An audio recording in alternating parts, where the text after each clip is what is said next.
So back in February, I bought this 2025 DR650, brand new. It's got about 50 miles on it, and it is October 16th right now. And yes, 50 something miles on it. Here I am now getting ready to actually put some miles in on this bike, and I'm ready to do the bike build that I talked about. If you follow me on Instagram, you know that I am getting ready to just throw a ton of parts at this bike, and it is going to be like the most extreme DR650 bike build that you guys have ever seen.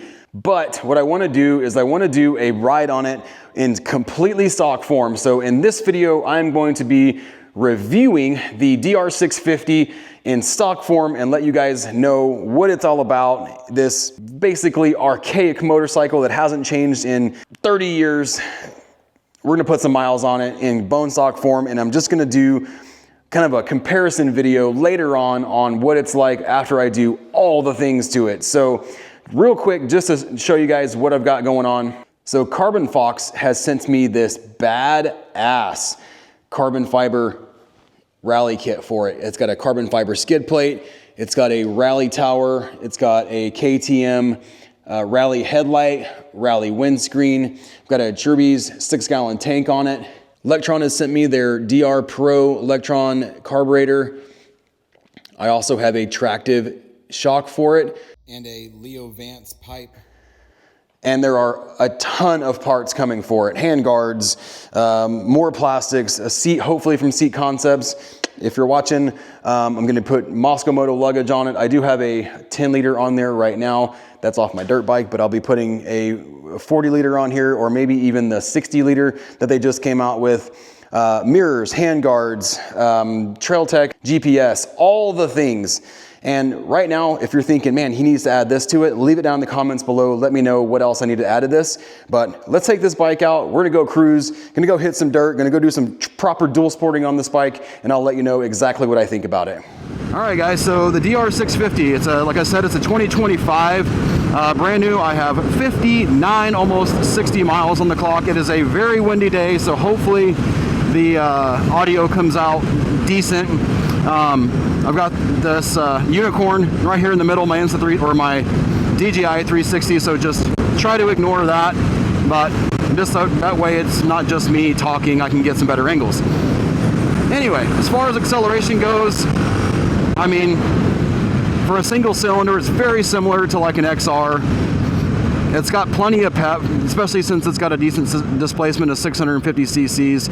It's not, you know, Chad over here. It's not a KTM 890 by any means, but it's definitely good enough for cruising the highway, and it seems like it does okay at about 75 to 80 miles an hour. So let's do that.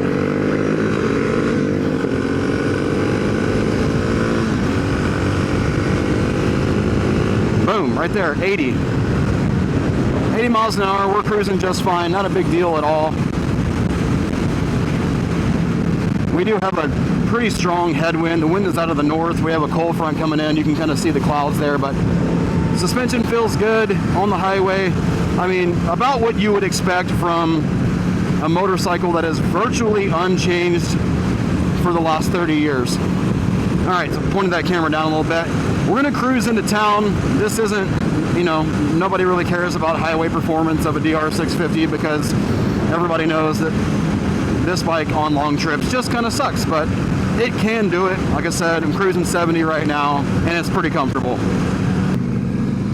I can definitely see how people would like this motorcycle for commuting. It's just a fun bike in town. You know, cruising 35, 45 miles an hour, anything really under 50, you don't get much wind. It is a windy day, like I said, so there might be a little bit of wind noise in my helmet, but you know, just in town, this bike little putts along, does great. Yeah, it's a nice, like, cushy suspension. I mean, I can just bottom it out, basically, like that. And, I mean, we'll see how that goes off-road when we start, you know, getting this bike off the ground. But it makes for a plush ride in town, for sure. Lots of building going on downtown. There's a structure right there in front of me, and one here to my left. Another one up there where that other crane is. Coeur d'Alene's growing like crazy, because it is a great place to live. I mean, it's awful. It's a horrible place to live. Nobody needs to move here. Look how easy I can touch the ground, Chad. Actually, this bike sits a tiny bit higher than the Ibex. You dick. What's that button do? I know, it is kind of weird that it's not even like labeled as like an X or anything on it. It's just a, there's nothing there. Like there's plenty of place to put a sticker of some sort, but this really is a fun little bike, especially in stuff like this. It's definitely no crotch rocket or street bike, but the limitations on it actually make it pretty fun. Yeah, man, this is a fun bike. I know I say that all the time, pretty much about every motorcycle that I ride, but because all bikes are fun. But I think what makes this particularly fun is the fact that it's so simple. Carbureted, very simple suspension, simple controls. It does have disc brakes, which help a little bit, but then it just kind of tractors and clugs along through these turns.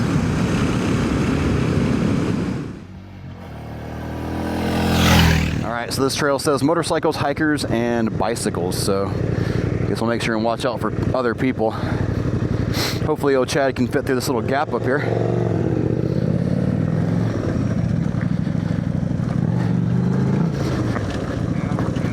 Oh yeah, it's not that bad.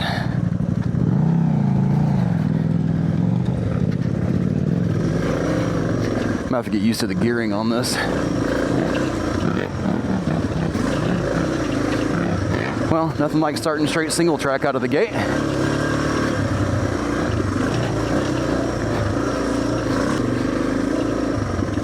I can tell you right now, these whoops are not fun on the ODR. But the 890 seems to be having a heck of an easier time than I am.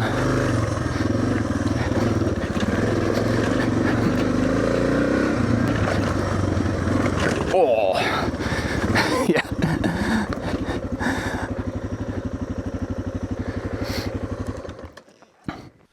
All right, just went through this quick little single track wide, we'll call it a wide single track. It's 2-track here, but it was clearly single track when we were riding it. One thing right out of the gate, yeah, suspension you use all the suspension in those whoops that are in the trail. So also these tires, everybody knows Bridgestone trail wings are great dual sport as far as like pavement and gravel tires, but they are definitely not good for this. I was kind of getting some slippage both in the front and the rear just on this little quarter-mile section we did. So definitely some improvements to be made there. I'm excited about getting some new rubber on this bike, and then making some adjustments with the suspension. Well, by adjustments I mean throwing a tractive rear shock on it, but we'll adjust the entire thing by replacing the shock on it. But we're gonna keep going. We're either gonna go this way or go this way. One of the ways we'll go. Regardless, this is gonna be fun. We're gonna have some good stuff here to test this bike out a little more.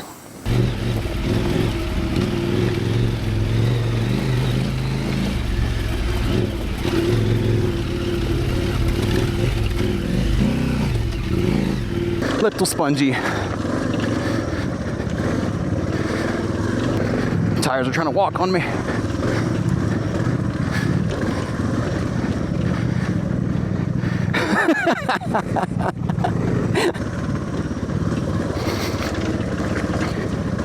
Oh, sure, why not?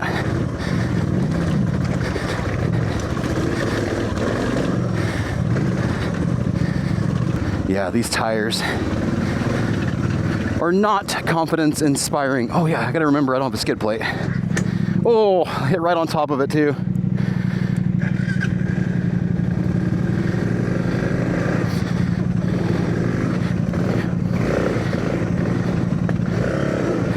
Oh, yeah, I'm gonna check that.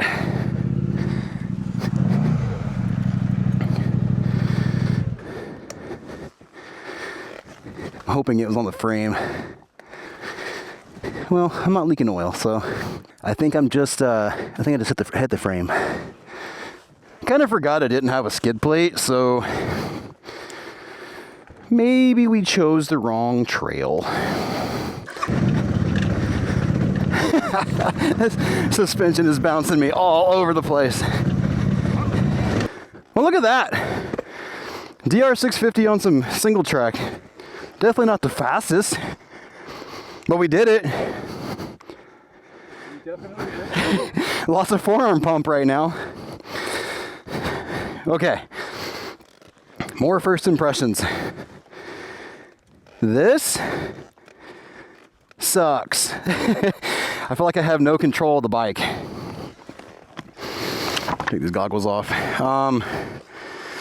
Also, my clutch, it's set well. It's just when you're used to doing, when you're not used to cable clutches, you know, like it's a way harder pull, and you're constantly doing this. So again, not really a single track bike. Definitely need new suspension or to tune the suspension, and a skid plate would definitely build a little bit of confidence in there, because I am trying really hard to pick a good line, whereas usually you can just skip over stuff. So all in all though, can it do it? Yes, we just proved it. So next, let's go up the hill. This bike definitely feels a little bit more stable sitting down, just because my handlebars are at my hips when I stand up on it.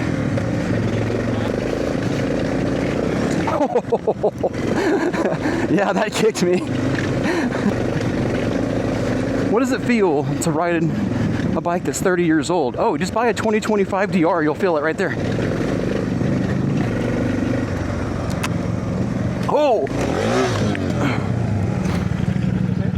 Yeah, I just tried to miss that.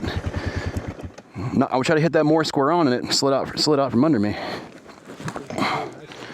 Yeah, made it look good. Ouch. Well, luckily, I didn't go down there. There we go. Trying to see if this rotated at all. I don't know if it did or not. Kind of feels like it did, but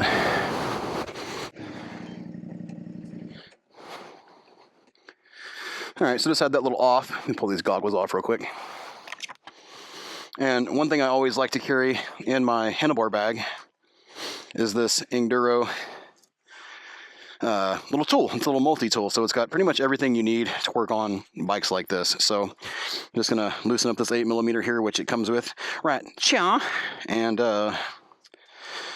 loosen her up. Not that one, just kidding.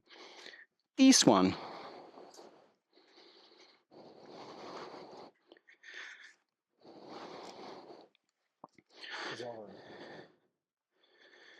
Built-in torque wrench. Yeah, well, here real quick, it's got a built-in torque wrench. You can really adjust to any level that you want. Almost there. Click. See, there it is. You hear it? One more for good measure. Yeah, one more ugga-dugga. All right. Oh, I did. I did too. You guys can hear it on the microphone? All right, so yeah, it's got 10, 8, 6mm, all of your Allens, a few of your Torx wrenches. It's got an extension. This is for my front axle on my BMW. You can use any one that makes sense for whatever you're working on, but it's a super handy tool. I'll leave a link in the description for this, and if you guys are interested, pick you up one.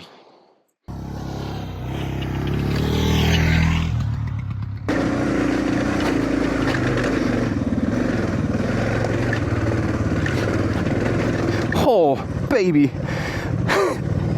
Can you go by me?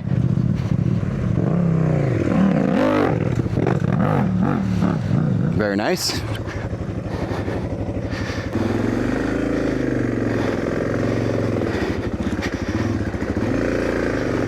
It surprised me.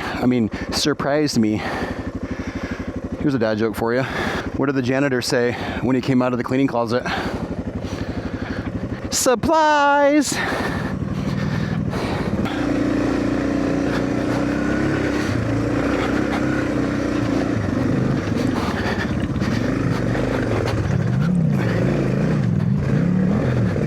I'm trying.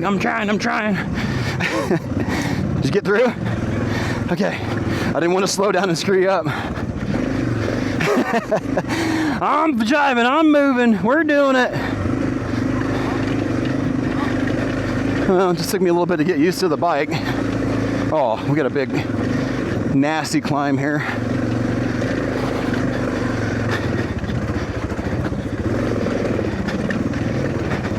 No. Oh, killed it. Oh, I wish I had tires and suspension. I am giving this clutch a nice workout. Hey!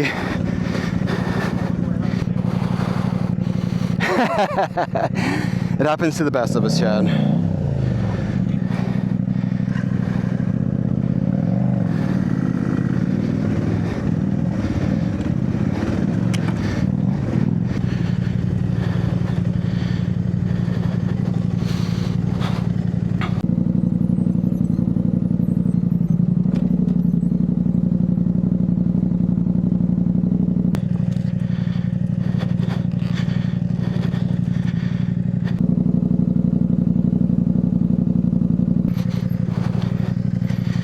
Yeah, we got ourselves into a little bit more advanced trails than what we were ready for.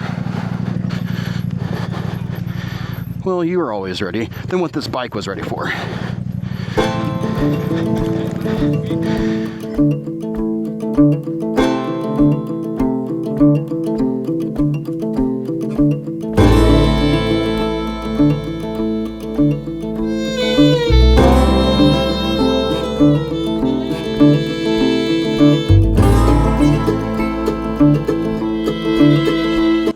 Well, this was super gnarly. Just kidding, we didn't go that way. We came from this way. It was still pretty fun though. The mighty DR killed it. Not really, but it did it. This guy killed it. It was all worth the view.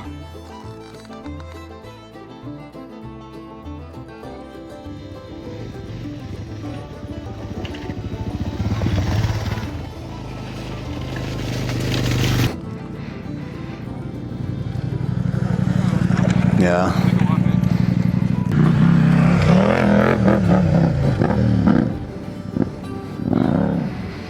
You make it look easy. At the end though, it looks vertical.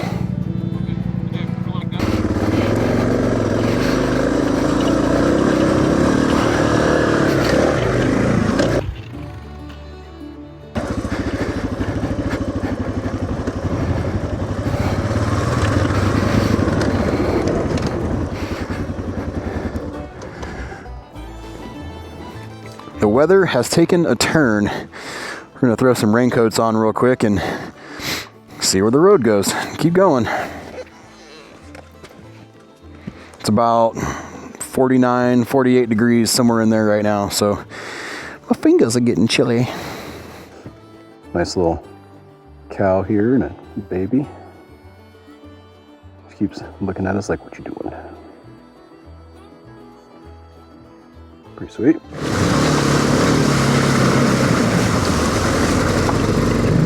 That was fun.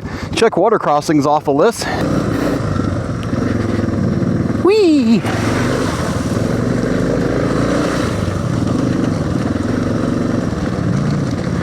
How does this look?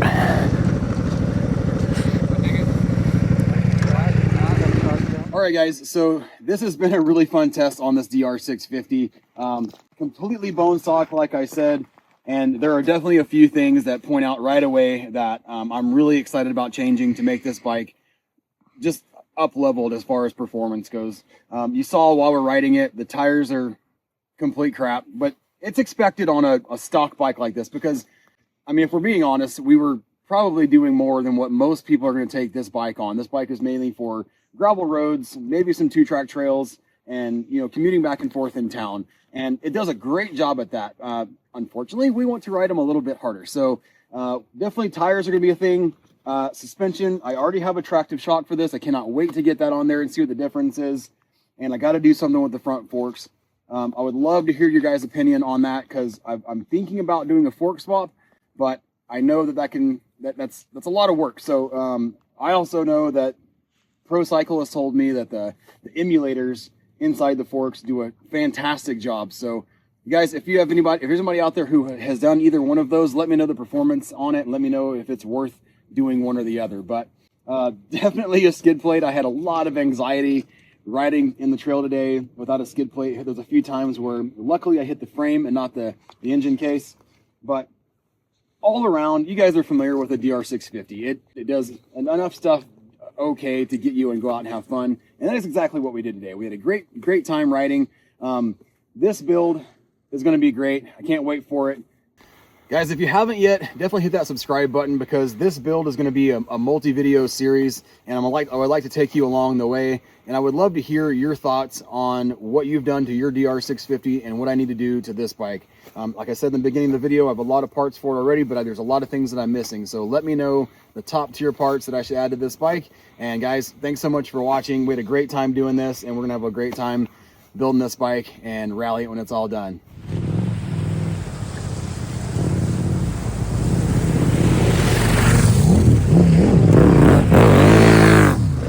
All right, ready to head home?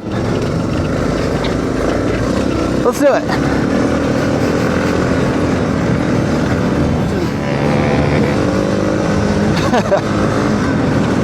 All right, guys, thanks again for watching. We'll see you in the next one.